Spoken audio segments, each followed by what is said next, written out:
Group Fitness Fundamentals, Safety and Risk Management, Chapter 3. So your risk management and your scope of practice. It's really important to make sure that you are staying professional with your language, your relationships, you're making sure you're keeping things confidential, so not sharing personal names and personal information with participants, making sure your appearance is professional, your team is together, that you're covered, that your interaction with you is professional, how you speak is professional, and your priorities, to making sure that you're there for your participants and not for anything else. Being sure you stay current by attending workshops and attending other courses. So the Manitoba Fitness Council offers regular workshopping, 2 big workshops, one in the fall, one in the spring, and then others are available throughout the year on a random basis. There have also been articles you can read and submit a questionnaire on to get updated and current. So there's lots of options that you can choose from.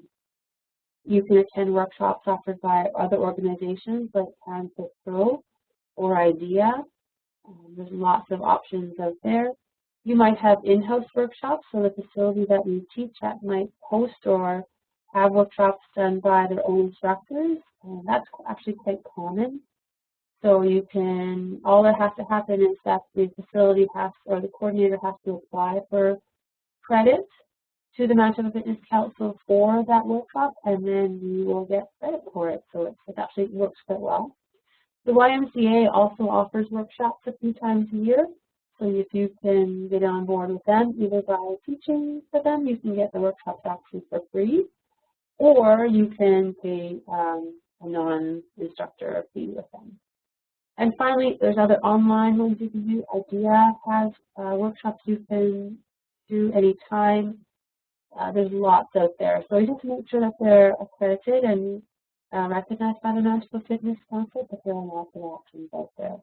You can even attend a university course, and that will count towards your CEC or your continuing education credit. Finally, you need to know your scope of practice. Your scope of practice basically specifies what you can and cannot do with your certification. So as a cycling instructor, if you have not taken the older adult knowledge enhancement course, you are not allowed to teach cycling for older adults. It cannot be advertised that way. There might be older adults that come to your class, that's fine, but it's not promoted as an older adult cycling class. If you are certified in yoga, that doesn't mean you can teach in the pool. So you have to stick within your scope. If you don't, then if something were to happen to a participant, your insurance would be null and void, so be very careful. The other thing you have to make sure is that you are not there to diagnose or treat injuries. You are there to refer. You are the first line, so you administer first aid CPR, make suggestions on who they need to see to fix the problem. You need to know where your line is and making sure that you do not cross it. Ethical and practical guidelines. So these are just some tips to make sure that you're staying within that professional line as well as within your scope of practice. So being guided by the best interest of the group and still acknowledging individuals, so trying not to let one person sway the interest of the group. So you have one person that wants to work super, super hard, that's great, they can, but not at the sacrifice of the rest of the group. Providing a safe exercise environment. Your participants are assuming that you are creating a workout that is going to be safe for their bodies. So making sure you're not perpetuating any overuse injuries, like with hip flexors, making sure that you're not going to cause injury by having them stand on something and balancing if that's not appropriate, making sure that the movements and the choreography and how you put things together is going to keep people safe. People assume that you're doing it. They're going to follow you. They're going to do what you ask them to do, assuming that they assume that it's going to be safe for them. So making sure that you're doing your homework and applying your knowledge. Make sure you get the certification and training, and make sure you keep it current. Making sure you use truth, fairness, integrity to guide all of your decisions and relationships. So be a professional. That's the bottom line. And keep those professional boundaries. Asking permission to touch before you touch any participant is super important. Making sure that your language is appropriate, your clothing, all those things we've talked in the past.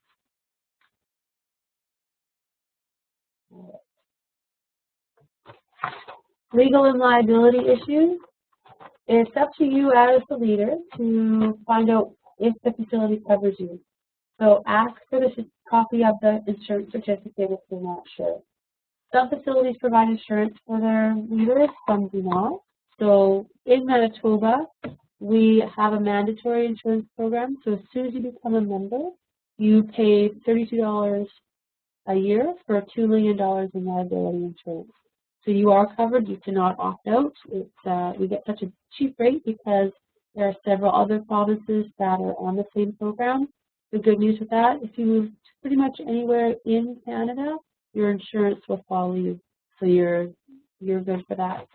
So it's a very nice benefit to being a Manitoba Fitness Council certified. To get the same type of insurance on your own could cost between $200 and $300 a year. So you're getting quite a deal. The key is with that is that your first aid and CPR must be current. First aid every 3 years, it must be renewed. CPR must be renewed and current every year for your insurance to be valid. So making sure that you're keeping on top of that. One of the things we need to do to make sure our classes are safe and manage risk is health screening. So this determines current health status and potential fitness participants. You need to find out if your facility actually requires participants to fill anything out. Some do, some do not. You are well within your right, if the facility does not have anyone fill anything out, to ask your participants to fill out a form. The PAR-Q form is a great option. It's recognized throughout Canada. It's simple to fill out, and it's something that you can administer as an individual. Most facilities do require participants to fill something out, and they tend to use the PAR-Q. If you do fill it out on your own, then make sure you keep it for 1 year. I found in my experience, if you're teaching for 10 weeks at a time, and people sign up for the 10 weeks, to have them just to fill it out every time the new session starts. And you just keep them over the course of the year. You can recycle them and shred them after that. There's no personal health information on there, so you're not going to be in any conflict of interest with that, because they don't put any kind of medical number, address, or phone number. They just check boxes and sign it, so you're okay to keep it in a safe place in your home. So the PAR-Q is the common form that you will be using. It is produced by the Canadian Society for Exercise Physiology, and there are basically a link here where you can go and print them off for free, as long as you print them in their entirety and you don't change anything on them. The first general one is called the PAR-Q. This is a 7-question questionnaire. If you answer yes to any of those 7 questions, you must get your doctor's permission to actually continue with exercise. So if someone checks yes, thank them for their honesty, and say they need to go talk to their doctor to get permission to work out. Don't let them come in. Don't let them, as they beg and plead, and oh, be careful. If something were to happen during that workout and they check yes on one of these questions, you are liable. It's your responsibility. You let them in. So if they answer yes, they cannot come. I would not recommend letting them participate. There is a specific form that they can take to the doctor, the PAR-Med-X, and that's a more comprehensive form that the doctor fills out, basically to clear them or to say any precautions that they must adhere to or that they're not able to exercise. So this is the doctor's way of knowing what they want to do and to make suggestions or decline participation. If a participant comes up and they're pregnant, there is a PAR-Med-X for pregnancy. It's a good idea, and most times women will tell you before they're telling other people that they're pregnant, so in that 4 to 8 week zone. So congratulate them on their future child, and then ask them have they talked to their doctor, and then give them the form that they are to get their doctor's permission. With the paramedics and the paramedics and the paramedics for pregnancy, a simple doctor's note or the doctor verbally telling them that it's okay to exercise is fine, but some people prefer to have the written documentation. CSEP has also created a new form called the Part 2 Plus, which is an expanded version of the Part 2. It's just been released. And it's a 4-page screen form that to use before activity. And it basically just includes additional questions on chronic conditions that will clarify some of the vagueness of the first 7 questions of the Part 2. So it's a brand new form. It's new and more detailed, and it will likely become the standard to use in the future, but right now it's just getting launched. So it's something to keep your eyes out for. Other forms that you can use that are listed in your manual: a health history. There's a short version and a long version in the appendix of your manual. There is an informed consent that's also in the appendix of your manual. Waivers, which are something that you can include, but really those forms are difficult for an instructor at a facility to implement. If your facility requires them, they will do it. And honestly, the waivers don't usually stand up in court. You can't waive away your rights. Informed consent, maybe you realize that there's a risk of participating, that might be appropriate, and most facilities do have that. The health history forms will likely be negated. Just with the Part 2 Plus coming through, that will probably replace having anything separate from that. Just as the instructor, just check what the facility policy is. And if they're able to come into the facility, then you're assuming that they're okay to exercise. You can still verbally ask about injuries and health problems at the start of class. Just be aware there's some people that will just talk and talk and talk and talk, and that might eat up into a lot of your movement time. So speak to newcomers, simple yes or no questions. If someone does have an injury or health problem, then get everyone else started, and then go talk to them to see what it is and how you can manage it. Evaluations is a part of risk management because you need to know what you're doing is actually working, meeting the needs of your participants, and is something that's enjoyable. Facilities usually implement something at the end of a session or at set times during the year. But you are able to do something as well. You could do something in the start, middle, and end of a session, that's 10 weeks. Informal, it's something you can do verbally before and after class, asking for feedback. Transient class populations are a challenge because you will never hit everybody, so you do your best to do that, and asking for feedback before and after class is most likely the best way to get some good information about what you're doing. Program safety, because you're dealing with sometimes large groups of participants, you have to be more cautious and conservative than a personal trainer. When you're working one-on-one, your eyes are on that person the whole time. When you're working with 20 or 30 people, you have to be bouncing your vision around and looking around. You're responsible for more bodies, more things can go wrong. So you have to be a little bit more conservative when you're working with your groups. Think about keeping it safe for the masses, including the deconditioned and beginners. So making sure you give lots of options and modifications. Encourage people to choose the one that's appropriate for them. If you see someone who's choosing a level that they are not ready for, make a suggestion specifically to them to go back to another version or to rest. Progressions are so important, so I suggest starting at the easiest or lowest version of a movement and then progress up to the top, and encouraging people to stop at the point where they feel that they're being challenged.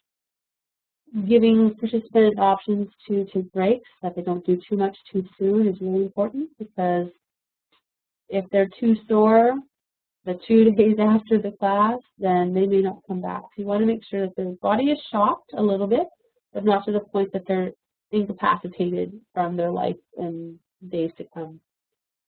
And also, you need to be prepared to change your plan on the spot. You might have planned an advanced class because that's what it's been advertised, an advanced boot camp, and the people that come have never moved in their life. Don't stick to the plan because it's gonna hurt them and it's not going to be appropriate. So make adjustments to suit the people that you need.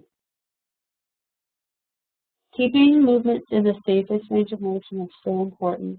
So yes, some people might be able to go a little lower, a little longer, a little bigger, but cue and show the safest version of the movement so that people are going to interpret that safely and appropriately. There are lots of fitness class safety issues. So keeping your classes safe and effective, make sure you know the difference between pain and gain.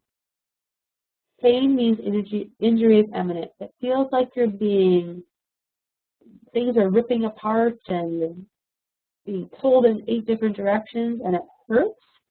Stop. There's a difference between pain and fatigue. Fatigue means you're tired. Fatigue means you don't know if you can hold that much longer. Fatigue means benefit. Pain means injury. So if people are feeling pain, they need to stop and rest. People need to work at their own pace. It's not a competition. It's not a race. Work your body at a level that's challenged and maybe a little uncomfortable, but not to the point that you're pushing yourself beyond what you can do. Provide alternatives for every movement you can with permission to choose, and take breaks if you need. Water is a great reason to take a break and rest. Just be sure you tell people to keep their feet moving if they're in a cardio class. If you're teaching a cycling class and you're wanting to stand and climb for 8 minutes and you have a beginner, they're probably not going to be able to do that correctly, safely. They're going to hurt themselves. And give them the option: stand for 15 seconds, sit for 15 seconds, or stand for 15, sit for 45, and gradually add 5 seconds every time they come. Landing softly in any kind of jumping movement protects the knees, making sure that you are demonstrating the correct form. So you need to be perfect in showing what you want your participants to do. People will interpret up to probably 80% of your form and posture, so making sure it's perfect for them. Keeping your music at the correct speed. I've heard of step classes being up to 160 beats per minute, and that is insanity. It's so fast you can't complete the movement, and it's unsafe. So making sure that you're not going too fast, because remember, speed kills. So keep it safe, keep it challenging, but keep it appropriate. And always, always, always focusing on technique over intensity. If you can't do level 2 of an exercise, you should not be going to level 3. There's no benefit in that. There's no need to train in proper technique. That's where injuries start to happen over time. Hazards that could be in your class. So make sure that when you show up in your class, it's free of obstacles. There's no other equipment in the room. The mirrors aren't cracked in on the floor. There's no water on the floor. If there is, clean it up. And if it's a source where it's dripping, then maybe you have to look at moving the class counseling. Water on the floor is very dangerous. Making sure participants are putting their water bottles, towels, sweaters, and phones to the side of the room. If they're doing a step class and people have 2 risers, sometimes you can tuck them under, but just make sure that they don't roll out. You want to make sure you're not having anything that is in the way of your participants' feet during class. Other safety issues is your equipment, making sure you use it appropriately, how it's intended to be used, and just be aware of broken or fixed equipment. You never tie a piece of tubing to itself and then use it. It's broken, it needs to be thrown away. If a step bench is cracked, don't keep it, get rid of it.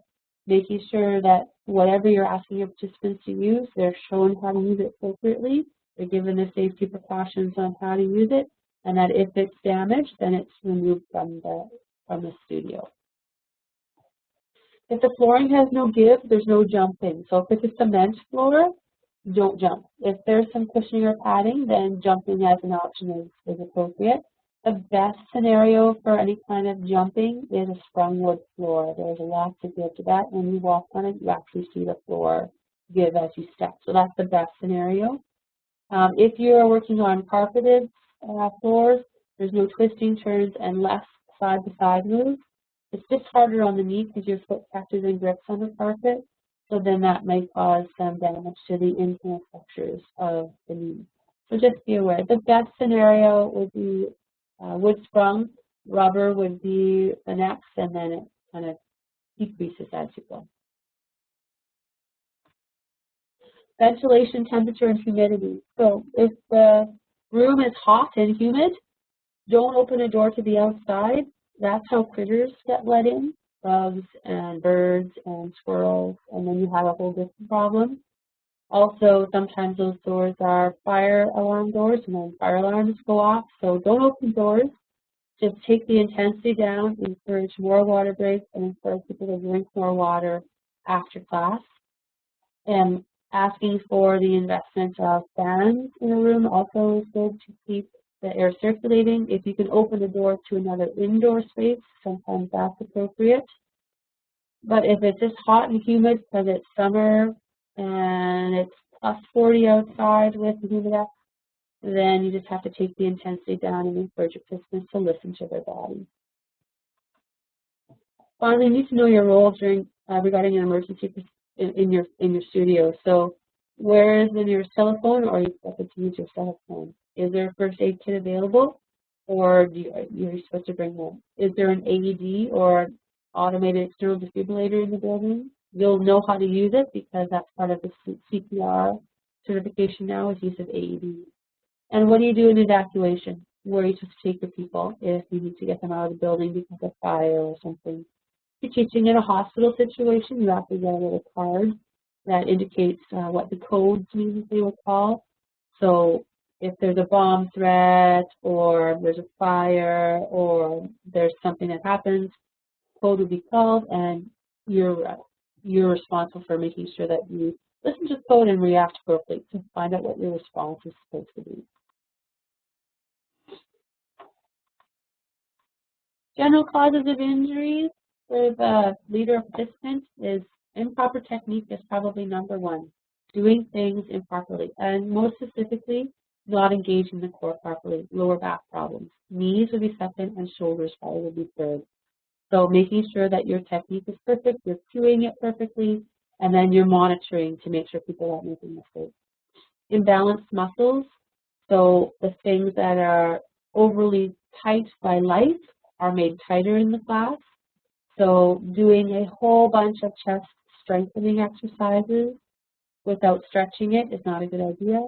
And doing a whole bunch of chest strengthening exercises without doing more back exercises, also not a great idea. The chest is naturally strong and tight because everything we do is in front of our body and our posture is rounded. You just think about that when we're creating our class, and maybe we need to stretch the chest more with a little bit of strengthening, but then really strengthen the back. So doing maybe 2 or 3 sets of chest exercises as opposed to 4 or 5 sets of back exercises to balance out those natural tendencies. Ignoring warning signs of injury, going past that fatigue state to pain. If it hurts, stop. Your body's signal is saying injury is imminent. Listen. Not paying attention to what you're doing, to kind of having a conversation or looking out the window, or just not actually focusing in on what you want to do can cause a lot of problems. So make sure people are in the moment. Unhealthy lifestyle, so you're not actually getting enough rest, you're not eating well, you're just not taking care of your body, doing things like smoking and drinking excessively. Those types of things will impact your physical fitness and what your physical activity is doing to your body. Doing too much too soon. Beginners do this all the time. They do too many sessions